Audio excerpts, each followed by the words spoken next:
আসসালামু আলাইকুম, কেমন আছেন সবাই? শুক্রবার ছুটি দিনই সবাই দেরি করে ঘুম থেকে উঠেছি, তাই নাস্তা বানাতে পারিনি।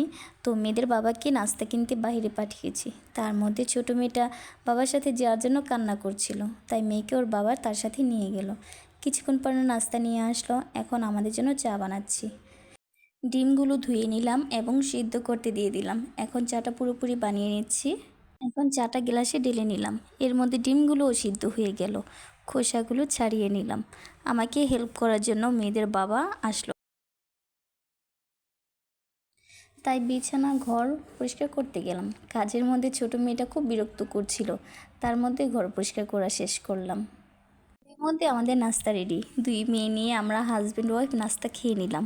এর আবহাওয়াটা খুব সুন্দর ছিল, বৃষ্টি হচ্ছিল, তাই ভাবলাম কিছু একটা স্পেশাল করি দুপুরের জন্য।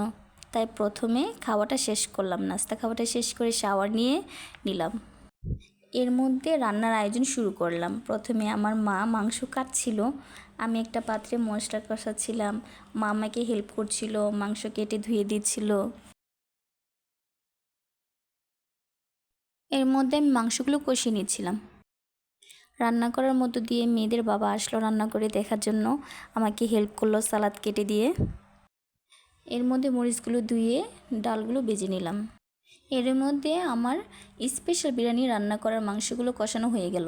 আমার স্পেশাল বিরিয়ানি রান্না করা হয়ে গেল। শেষে কেওড়া জল ও ঘি দিয়ে রান্না শেষ করলাম। আজকের জন্য এই পর্যন্ত। আশা করি আমার ব্লগটা আপনাদের কাছে খুব ভালো লাগবে।